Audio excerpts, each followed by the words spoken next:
Hey guys! For those who don't know me, my name's Jasmine. I'm a qualified counsellor and all-round awesome person, and I'm going through the next big stage of my life, which is weight loss surgery. And at this time, I'm now at the end of month 5 post-tinkering, and might I say, this last month has been a bit of a mixed bag. I mean, on the one hand, I'm taking on some more new things, some new hobbies, and finding I'm able to do more things than what I did pre-tinkering.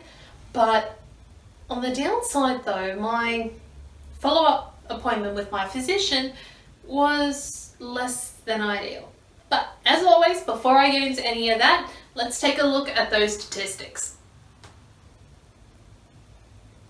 So the first thing I wanted to mention was that in the last 4 weeks, I've decided to take on a new hobby, which is roller skating.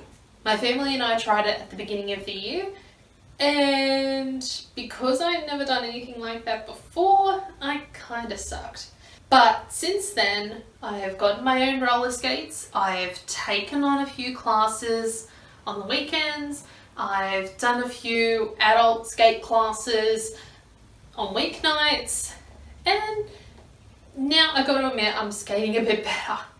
But what's more is that every time I go to a class or go to a free skate session, my Fitbit goes nuts. So much so that when it calculates how much exercise I've done for the day, depending on my heart rate, it calculates a full 60 minutes of exercise where my heart rate is over 127 beats per minute. And I might be at a skate class for 60 minutes. So the whole time I'm recording a heart rate above 127, which is excellent. Now don't get me wrong, I still go to the gym and everything like that at least 3 days a week. But adding the roller skating onto that has just been amazing in terms of my exercise every week. And believe me, I'm feeling it in my core and in my legs afterwards.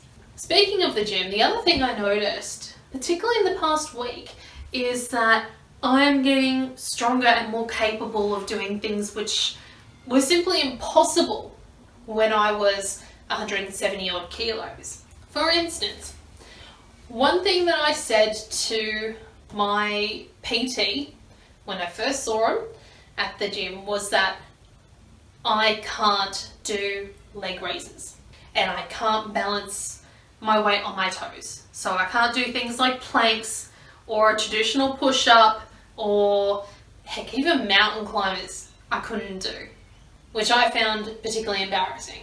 But last week, when I went to the gym, as I do every week, to work on my core, something amazing happened. No, I didn't do leg raises, but I was able to do kind of like a bicycle crunch, and that's something that there was no way I could do before. And yes, it still worked on my lower core. So much so that I found yesterday, again when I went to the gym, I thought, you know what, I'm going to give it a try. I'm going to try and do myself a plank. See how I do. And I was strong enough to do a plank on my toes for a good 20 seconds. I tried it again and I only made 10 seconds, but still, I was able to do a proper plank on my toes for 20 seconds. And believe me, I was laughing to myself so much I thought that tears were going to start streaming down. Nonetheless, it was still, to me, a major feat. Because finally, I am strong enough to be able to do those things. And as I've reflected on it since, I realized there was a bit more to it than just being able to do a plank or do these bicycle crunches or try roller skating.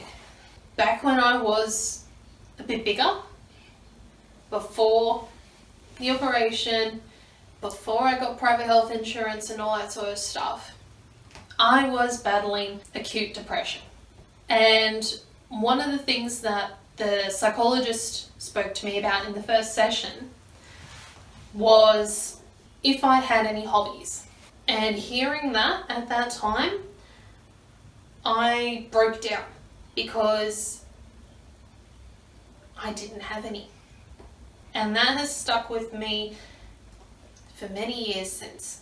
And when I think about how far I've come from this early 20s, sad, lonely person who did nothing aside from work, cook, clean, sleep, to my late 20s now, going out there and doing things and being active and doing something good for myself, in losing this weight and trying to be the most awesome person that I can be. I can't help but be proud. And if I was to go and see that psychologist again, and if she was to ask, do you have any hobbies? I can finally turn around and say, yes, I do.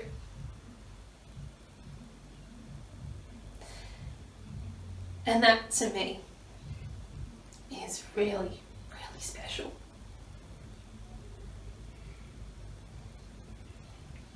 Earlier this week as well, I went and saw my physician for what is typically a 6-month follow-up visit, but I guess for me it's 5 months. And that in itself was good and not so good. I mean, it's good because, you know, she's noticed I've lost 40 plus kilos, I've lost 42% of my excess body weight, I've lost a good 40 centimeters across my waist and my hips. My blood test results are overall really good, especially when you compare it to before I had surgery. And overall, I'm looking healthier. But there's a big but in that. One thing that she criticized about was that I'm not taking in enough whole food related protein as opposed to the protein powders, and taking in too much carbohydrates. I was a bit taken back by it. I mean, who would have thought just having the smallest bowl of cereal possible was too much carbohydrates? Because other than that, I'm eating animal protein and maybe vegetables if I can. But what the physician said to me in response to that was that when you combine protein and carbohydrates, it doesn't work out too well in the stomach. Now, I did some quick Googling on this to see what's the go with that.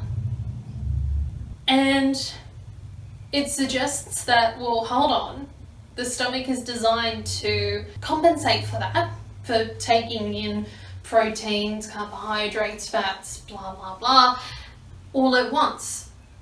It's designed to process all of that at one time, which then leads me to think, okay, so does a smaller stomach as a result of tinkering, does that affect the stomach's ability to process all those foods at once? Or is it really just a safety measure? I'm not sure on that. The other thing that she mentioned to me, which really knocked me for six, was that I'm not losing my weight fast enough. It left me kind of speechless, because here I am trying my best to keep up this active lifestyle. I'm eating noticeably less than what I ever have before. I am eating mostly protein. I'm meeting my protein quota. I'm trying to drink more. I'm still not at 2 liters yet, but I'm getting there. And yet, despite all of that, I'm not losing my weight fast enough. It just really left a sour taste in my mouth, because when you've tried all those different weight loss regimes to try and lose weight, hearing that from your physician, it just really deflated me. And this is despite reminding myself time and time again on the way home, this is something that the surgeon mentioned to you the very first session you went in, because a lot of your weight's in your legs, you would end up losing the weight slower than what is considered normal. But that still didn't get me through the devastation I felt hearing that 5 months later, I'm not losing enough. So I spent the rest of the day and reflecting on the other times that I'd felt it before. So basically I let myself feel that emotion out, let it out of my system. Because what many people find is that if they try and bottle up that emotion, bottle up the negativity and just exude positive energy everywhere, explodes at some point. And oftentimes it's when you least want it to happen.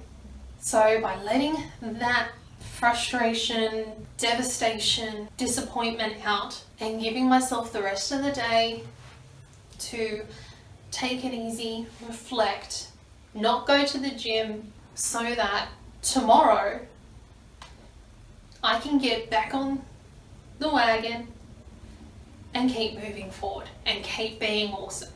Bear in mind, I still wasn't 100% the next day after a good night's rest, but I was okay enough with myself to go through the next day of work and go to the gym. So again, a bit of a mixed bag this month, but after letting myself ride through the negatives, I've been able to feel okay enough to indulge in those positives. And ultimately, at the end of the month, feel proud of myself for getting this far, this soon, and exceeding my expectations for myself. So I'm going to leave that there for now. In the meantime, do not forget to like, share and subscribe if you haven't done so already. And also don't forget, you guys are awesome, in case no one's told you today. And I'll see you next month for my 6-month catch up. Bye for now.